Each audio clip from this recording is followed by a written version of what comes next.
ओम शांति। 4 अप्रैल 2022। अभी सुनेंगे मीठे मीठे शिव बाबा की मुरली। मीठे बच्चे, तुम हो कर्मयोगी। तुम्हें चलते फिरते याद का अभ्यास करना है। एक बाप के सिमरन में रह नर से नारायण बनने का पुरुषार्थ करो। प्रश्न: निश्चय बुद्धि बच्चों की मुख्य निशानी क्या होगी? उत्तर: उनका बाप के साथ पूरा पूरा लव होगा। बाप के हर फरमान को पूरा पूरा पालन करेंगे। उनकी बुद्धि बाहर नहीं भटक सकती। वह रात को जागकर भी बाप को याद करेंगे। याद में रहकर भोजन बनाएंगे। गीत है: तूने रात गवाई सोए के। ओम शांति। पहले पहले तुम बच्चों को निश्चय होना चाहिए कि बाबा यहाँ का निवासी तो नहीं है, परम धाम से यहाँ आकर हमको पढ़ाते हैं। क्या पढ़ाते हैं? ऊंचे ते ऊंचा बाप, ऊंचे ते ऊंची पढ़ाई, मनुष्य से देवता बनने की पढ़ाते हैं। यह पढ़ाई प्रसिद्ध है। इससे असुर से देवता अथवा बंदर से मंदिर लायक बनते हैं। इस समय मनुष्यों की शक्ल भल मनुष्य की है, परंतु विकार बंदर से भी जास्ती है। बंदर से तो मनुष्य भी बहुत ताकत है, सीखकर ताकत को पाते। यहाँ भी तो कोई तो बाप से सीखकर स्वर्ग की राजधानी स्थापन करते हैं, कोई फिर साइंस सीख नरक का विनाश करते हैं। बरोबर स्थापना और विनाश का कार्य अब चल रहा है। विनाश हमेशा पुरानी चीज का होता है। वह सब रावण को सलाम करते हैं। सिर्फ तुम ही हो जो राम को सलाम करते हो। तुम बच्चे राम और रावण दोनों को जानते हो। मनुष्य कहते हैं व्यास ने गीता सुनाई है, उसमें जो भगवानुवाच शब्द लिखा हुआ है वह सत्य है, परंतु भगवान का नाम बदली कर झूठा कर दिया है। बाबा कितना समझाते, प्रदर्शनी में सिर्फ एक ही बात समझ जाए कि गीता का भगवान निराकार शिव है, न कि मनुष्य। यह भी समझते नहीं है। यह भी ड्रामा में नूंद है। सिर्फ सन्यासी है जो अपने को दुखी नहीं समझते, वास्तव में वह भी दुखी है जरूर, परंतु कहते हैं हम दुखी नहीं है। या तो कह देते शरीर दुखी होता है, आत्मा थोड़ी दुखी होती है। आत्मा सो परमात्मा है, यह कैसे दुखी होंगी? यह उल्टा ज्ञान है। अब है ही झूठखंड। भारत स्वर्ग था तो सचखंड था। बाप समझाते ड्रामा अनुसार दिन प्रतिदिन दुख बढ़ता ही जाएगा। भल कितने भी यज्ञ दान पुण्य आदि करे, परंतु परिणाम क्या निकला? नीचे ही गिरते गए। इस समय 100% भ्रष्टाचारी नरकवासी बन पड़े हैं। इसलिए बाप का आना ही ऐसे समय पर होता है जबकि सब दुखी है और सब एक्टर्स आ चुके हैं। थोड़े आते भी रहते हैं, मेजॉरिटी आए हुए हैं। अर्जुन, तो बहुत लोग दुखी होंगे। भगवान को याद करेंगे। तुमको भी भगवान खुद भी पढ़ाते हैं, तो कितना अच्छी रीति पढ़ना चाहिए। बाप, टीचर, सदगुरु तीनों ही इकट्ठे मिले हैं। अब और किसके पास जाए? बाप कहते हैं भल ग्रस्त व्यवहार में रहो, परंतु मुझ निराकार के मत पर चलो तो तुम श्रेष्ठ बन सकते हो, और कोई गुरु गोसाई की मत पर नहीं चलो। तुम पूछते हो कि परमपिता परमात्मा से तुम्हारा क्या संबंध है? गॉड फादर है तो, परंतु बाप से वर्षा मिलना चाहिए। नई दुनिया का किसी की भी बुद्धि में नहीं आता है। फादर माना रचिता, स्वर्ग की रचना रचने वाला, परंतु यह है निराकार। आत्मा भी निराकार है, यह मनुष्य को पता ही नहीं है। आत्मा का रूप क्या है? परमात्मा का रूप क्या है? आत्मा अविनाशी है, परमात्मा भी अविनाशी है। हर एक आत्मा में अविनाशी पाठ भरा हुआ है। ये बातें जब सुनते हैं तो मनुष्यों की बुद्धि चक्री में आ जाती है। जिन्होंने कल्प पहले वर्षा लिया है वही पुरुषार्थ अनुसार सब बातों को समझ जाते हैं। अब तुम बच्चों की बुद्धि में पक्का निश्चय है और बाप के साथ लव भी है। शिव बाबा फरमान करते हैं तो खाते पीते मुझे याद करो। याद से विकर्म विनाश होंगे और उच्च पद भी मिल पाएंगे। कोई तो भल यहाँ बैठे, परंतु बुद्धि बाहर भटक रही है। जैसे भक्ति मार्ग में होता है, माया का राज्य है ना, बुद्धि बाहर चली जाती है तो धारणा नहीं होती है।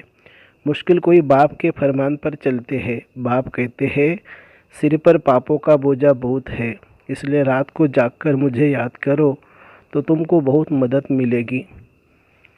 चलते फिरते भी याद का अभ्यास करो। याद में रहकर भोजन बनाओ, इसमें बड़ी मेहनत है। घड़ी घड़ी भूल जाते हैं। बच्चों को अभ्यास बहुत अच्छी रीति करना है। 24 कैरेट से 16 घंटे तो फ्री हो, 24 घंटे से 16 घंटे तो फ्री हो, बाकी 8 घंटे तो योग में जरूर रहना है। तुम हो कर्म योगी, बाबा कहते सब कुछ करते मेरे सिमरन में रहो। नर से नारायण बनने का पुरुषार्थ करो तो घर बैठे भी ज़बरदस्त कमाई कर सकते हो। बड़े बड़े आदमी भी आएंगे, परंतु टू लेट। तुम्हारे में भी बहुत है जो कहते हैं हम लक्ष्मी को अथवा नारायण को वरेंगे, फिर घड़ी घड़ी भूल जाते हैं। ऐसे बहुत है जो कहते शिव बाबा इनमें आते हैं। यह बात हमारी बुद्धि में नहीं बैठती है। कोई शक्ति है, कशिश है, परंतु बच्चे बाप को समझते नहीं हैं, क्योंकि शास्त्रों में ऐसी बातें नहीं है कि बाप आते हैं। गीता है सबसे ऊंचा शास्त्र, उसमें भी मनुष्य का नाम डाल दिया है। फिर तो फिर जो ऊंचे ते ऊंचा भगवान है उनका नाम फिर नीचे वाले शास्त्र में कैसे आएगा। बाप कहते कितनी भूल कर दी है, मैंने ही यह रुद्र यज्ञ रचा है। कृष्ण को तो कहते श्याम सुंदर, राधे कृष्ण ही लक्ष्मी नारायण बनते हैं। वही पूरे 84 जन्म लेते हैं। 84 लाख कहो तो भी पहले स्वर्ग में आने वाले तो लक्ष्मी नारायण ही है। बाप समझाते हैं तुम देवी देवता धर्म वालों ने 84 जन्म लिए हैं, तुम ही नंबर 1 थे। तुम्हारी अब राजधानी स्थापन हो रही है।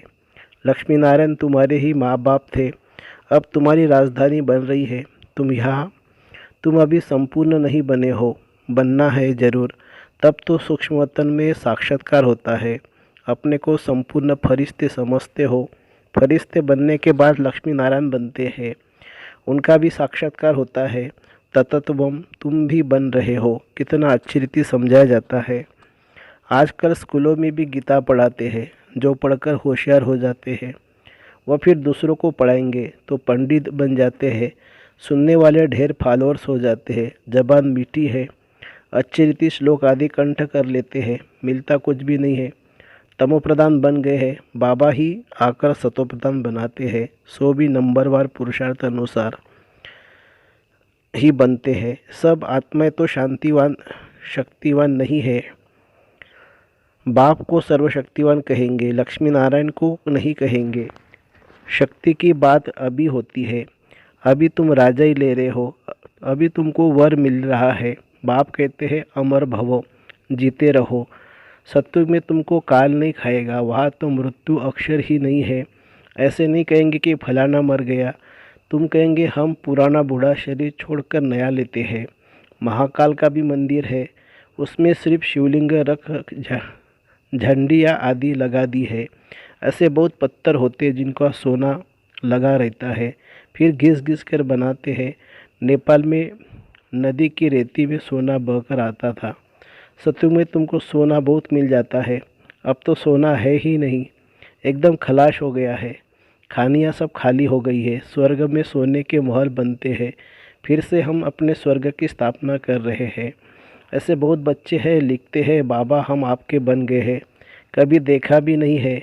अभी तुम अमरलोक के लिए शिव बाबा से अमर कथा सुन रहे हो। नीचे से ही विजय होती है, नीचे भी पक्का होना चाहिए। अच्छा, मीठे मीठे सिखिलदे बच्चों प्रति माता पिता बाप दादा का याद प्यार और गुड मॉर्निंग। रूहानी बाप की रूहानी बच्चों को नमस्ते। हम रूहानी बच्चों की रूहानी माता पिता बाप दादा को याद प्यार, गुड मॉर्निंग और नमस्ते बाबा नमस्ते।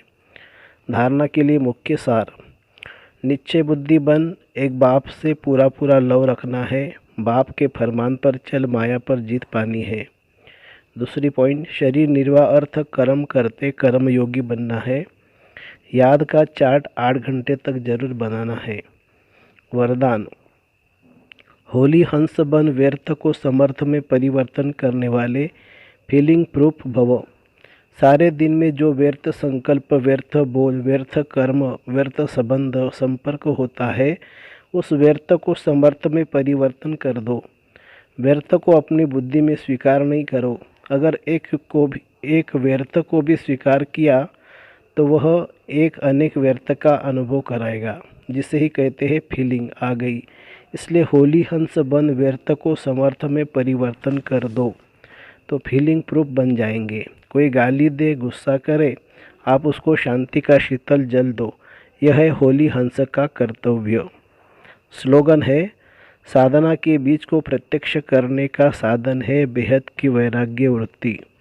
साधना के बीज को प्रत्यक्ष करने का साधन है बेहद की वैराग्य वृत्ति। मातेश्वरी जी के अनमोल महावाक्य। परमात्मा को त्रिमूर्ति क्यों कहते हैं? परमात्मा को त्रिमूर्ति क्यों कहते हैं? उन्होंने कौन से 3 रूप रचे? अवश्य उन्होंने 3 रूप ब्रह्मा विष्णु शंकर रच के रचे हैं। वह जब खुद आते हैं तो तीनों रूपों को अपने साथ लाते हैं। ऐसे नहीं कहेंगे कि उन्होंने ये 3 रूप अलग अलग रचे हैं, इकट्ठा ही रचे हैं, आगे पीछे नहीं रचे। तो परमात्मा ही कहते हैं कि यह रचना मेरी है, क्योंकि मैं साकारी आकारी और निराकारी तीनों सृष्टि का मालिक हूँ। मैं साकारी लक्ष्मी नारायण देवता रूप में नहीं हूँ, वे तो साकारी दैवी गुणों वाले मनुष्य है, और मैं अव्यक्त देवता ब्रह्मा विष्णु शंकर भी नहीं हूँ। भले ये आकारी देवता पुनर्जन्म में नहीं आते, मगर मैं वो भी नहीं ले हूँ।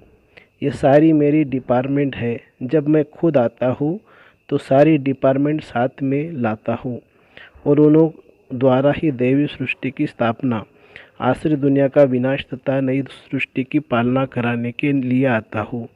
मैं तो डायरेक्ट ऊपर से पवित्र आत्मा आता हूँ, और मैं जिस मनुष्य तन में आता हूँ वह भी बहुत जन्मों के अंत में तमोगुण वाले उस तन में प्रवेश होकर उनको भी पवित्र बनाता हूँ, जिसका भविष्य जन्म सर्वगुण संपन्न 16 कला संपूर्ण श्री कृष्ण है।